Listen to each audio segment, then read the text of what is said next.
రెండు తెలుగు రాష్ట్రాల్లో కూడా పార్లమెంట్ ఎన్నికలు జరగకముందే ఆంధ్రప్రదేశ్ రాష్ట్రంలో 3 రాజ్యసభ సీట్లకు, తెలంగాణ రాష్ట్రంలో 3 రాజ్యసభ సీట్లకు ఎమ్మెల్యేలు ఓటర్లుగా ఎన్నికలు జరగబోతున్నాయి.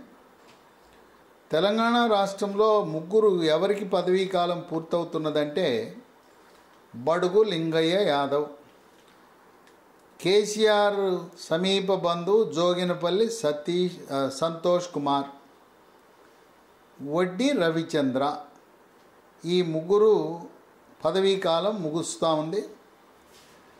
ఈ 3 రాజ్యసభ సీట్లలో తెలంగాణలో ప్రస్తుత శాసనసభ్యుల సంఖ్యాబలం ఆధారంగా 2 కాంగ్రెస్ పార్టీకి, 1 బీఆర్ఎస్ పార్టీకి లభించే అవకాశం కనపడుతూ ఉంది. ఇక్కడ పోటీ ఉండకపోవచ్చు. 3 కూడా ఏకగ్రీవంగా 2 కాంగ్రెస్కి, 1 బీఆర్ఎస్కి వచ్చే అవకాశం కనపడుతూ ఉంది.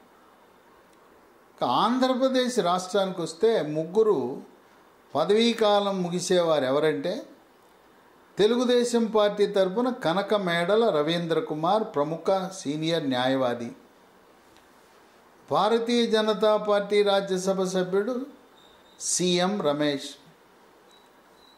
3వ వ్యక్తి నెల్లూరు జిల్లా పార్టీ వైఎస్ఆర్సీపీ అధ్యక్షుడు వేమిరెడ్డి ప్రభాకర్ రెడ్డి. ఈ 3 సీట్లు శాసనసభ్యులందరూ కలిసి ఈ అసెంబ్లీ పార్లమెంట్ ఎన్నికలకు ముందే ఓటింగ్ ప్రక్రియ పూర్తి చేయాలి.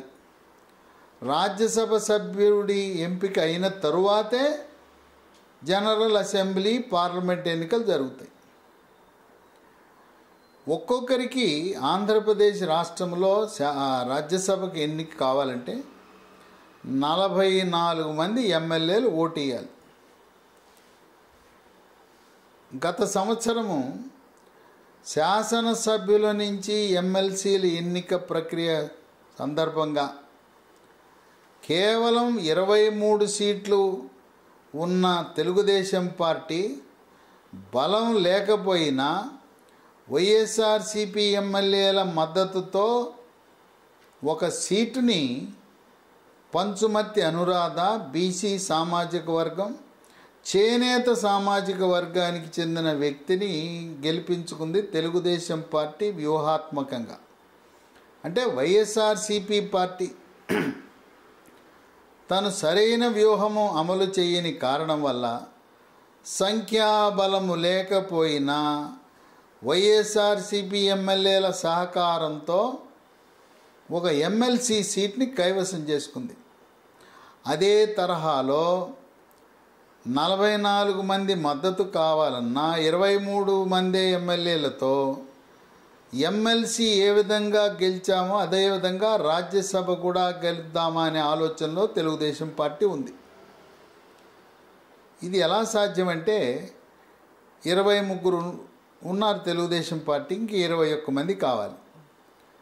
ఇప్పుడు జగన్మోహన్ రెడ్డి మార్పులు చేర్పుల ప్రక్రియలో అంతర్జిల్లా బదిలీలు, అంతర్జోన్ల బదిలీలు, అంతర్రాష్ట్ర బదిలీలు, ఆ ప్రక్రియలో భాగంగా ఇప్పటికే 38 మంది జనరల్ ట్రాన్స్ఫర్స్, మాస్ ట్రాన్స్ఫర్స్, సామూహిక బదిలీలు, సామూహిక మార్పులు చేశాడు. ఆ సామూహిక మార్పులలో సీట్లు కోల్పోయిన వారు ఓటర్లే. వాళ్ళు జగన్మోహన్ రెడ్డిపై కోపంతో సీటు రాని ఎమ్మెల్యేలందరూ కూడా రాజ్యసభకు వైఎస్ఆర్సీపీ రాజ్యసభ ఆయన అభ్యర్థి కాకుండా తెలుగుదేశం అభ్యర్థికి ఓటేసే అవకాశాలు కనపడుతున్నాయి. ఎందుకంటే కొత్త శాసనసభ ఏర్పడే వరకు, శాసనసభ ఎన్నిక ఫలితాలు విడుదలయ్యే వరకు ప్రస్తుతం ఉన్న శాసనసభ్యుల యొక్క కాల పరిమితి ఉంటుంది. జగన్మోహన్ రెడ్డి ఆయన సీటు ఇవ్వకపోయినా ఆ నియోజకవర్గంలో వాళ్ళు ఎమ్మెల్యేలుగా కొనసాగుతారు. ఆంధ్రప్రదేశ్ రాష్ట్రంలో చంద్రబాబు నాయుడు వర్లరామయ్యకు సీట్ ఇస్తానని వాగ్దానం చేశాడు. గతంలోనే ఇవ్వాల్సింది కొన్ని ప్రత్యేక కారణాల వల్ల ఇవ్వలేకపోయారు. వర్లరామయ్య మాదిగ సామాజిక వర్గానికి చెందిన వ్యక్తి. వర్లరామయ్యని క్యాండిడేట్గా అభ్యర్థిగా పెట్టి వ్యూహాత్మకంగా సీటు రాని వైఎస్ఆర్సీపీ ఎమ్మెల్యేలు, అసంతృప్తికి లోనైన వైఎస్ఆర్సీపీ ఎమ్మెల్యేలు వాళ్ళ యొక్క బలంతో ఒక రాజ్యసభ సీటు కైవసం చేసుకునే అవకాశం కనపడుతుంది. తెలుగుదేశం హైకమాండ్ దీన్ని పరిశీలిస్తూ ఉంది. వాళ్ళు అక్కడ లెక్కలేస్తున్నారు. ఈ విధంగా ఇప్పుడు వైఎస్ఆర్సీపీ పార్టీ సూత్రప్రాయంగా ఒక 3 అభ్యర్థులను ఎంపిక చేసింది. 3 సామాజిక వర్గాలు, 3 ప్రాంతాల నుంచి. రాయలసీమ ప్రాంతం నుంచి బలిజ సామాజిక వర్గానికి చెందిన సీటు నిరాకరించబడిన ఆరణి శ్రీనివాసులు. ఆయన ప్రస్తుతం చిత్తూరు శాసనసభ్యుడిగా ఉన్నాడు. నువ్వు గెలవు, పీకే సర్వే ఓడిపోతావని చెప్పారు. నిన్ను రాజ్యసభకు పంపిస్తామని చెప్పి ఆయన్ని అక్కడ సీటు లేకుండా చేశారు. ఇక ఆంధ్ర ప్రాంతంలో జగన్మోహన్ రెడ్డి బాబాయ్ వైవి సుబ్బారెడ్డిని రాజ్యసభకు పంపాలని, ఉత్తరాంధ్రలో పాయకరావుపేటలో ఉన్న గొల్లబాబురావు ఎమ్మెల్యే, నువ్వు అక్కడ వంగలపూడి అనిత, ఆమె తెలుగుదేశం పార్టీ మహిళా అధ్యక్షురాలుగా ఊపేస్తూ ఉంది. ఆమె వేగం ముందు, ఆమె కార్యకలాపాల ముందు, ఆమె స్పీడ్ ముందు నువ్వు ఆనలేవు, నువ్వు గెలిచే అవకాశాలు తక్కువని పీకే సర్వే చెప్పింది. అందుకని గొల్లబాబురావును కూడా రాజ్యసభకు పంపాలని ఆశిస్తున్నారు. ఇప్పుడు తెలుగుదేశం పార్టీ సంఖ్యాబలము లేకపోయినా అభ్యర్థిని ప్రతిపాదించి 10 మంది ఎమ్మెల్యేలు ఉంటే చాలు, 10 మంది ఎమ్మెల్యేలు సంతకం పెడితే రాజ్యసభకు నామినేషన్ ఫైల్ చేయొచ్చు. అందువల్ల తెలంగాణలో పోటీ జరిగే అవకాశం లేదు రాజ్యసభ సీట్లకు. ఆంధ్రప్రదేశ్లో తెలుగుదేశం పార్టీ మనం ఏ విధంగా ఎమ్మెల్సీ సీట్ని గెలుచుకుని ఒక బీసీ మహిళ చేనేత సామాజిక వర్గానికి చెందిన పంచుమతి అనురాధ, గతంలో ఆమె విజయవాడ నగర మేయర్గా కూడా గెలిచింది. అదేవిధంగా ఒక ఎస్సీ మాదిగ సామాజిక వర్గం, తెలుగుదేశం పార్టీకి ఎల్లవేళలా అండగా ఉండేది ఆ మాదిగ సామాజిక వర్గం. ఎందుకంటే తెలుగుదేశం పార్టీ ఏబిసిడి అనే వర్గీకరణ చేయటము ద్వారా సామాజికంగా, రాజకీయంగా, ఆర్థికంగా, విద్యాపరంగా, ఉద్యోగపరంగా అన్ని రకాలుగా వెనుకబడిన మాదిగ సామాజిక వర్గానికి న్యాయం చేసింది తెలుగుదేశం పార్టీ, చంద్రబాబు నాయుడు. అందువల్ల ఆనాటి నుంచి కూడా చంద్రబాబు నాయుడు అంటే అతి సన్నిహితంగా మక్కువతో మాదిగలు తెలుగుదేశం పార్టీలోనే ఉన్నారు. ఈ మధ్యకాలంలో మందకృష్ణ మాదిగ ప్రధానమంత్రి మోదీని హైదరాబాదు పిలిచి మహాసభ పెట్టడం ద్వారా మాదిగలకు న్యాయం చేస్తాం, మీకు సమాన హక్కులు వచ్చేలా మేము చట్ట సవరణ చేస్తామని మోదీ చెప్పిన తర్వాత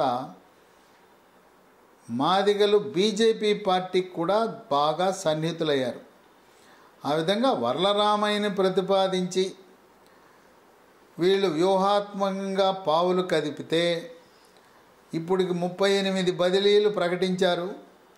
త్వరలో మూడవ జాబితా మొదటి జాబితా 11, రెండో జాబితా 27, మూడవ జాబితా 15 సభ్యులతో రెడీ అయింది, మార్పులు చేర్పులు. కానీ కొన్ని కారణాల వల్ల దాన్ని లిస్టు అధికారికంగా ప్రకటించకుండా ఉంచారు.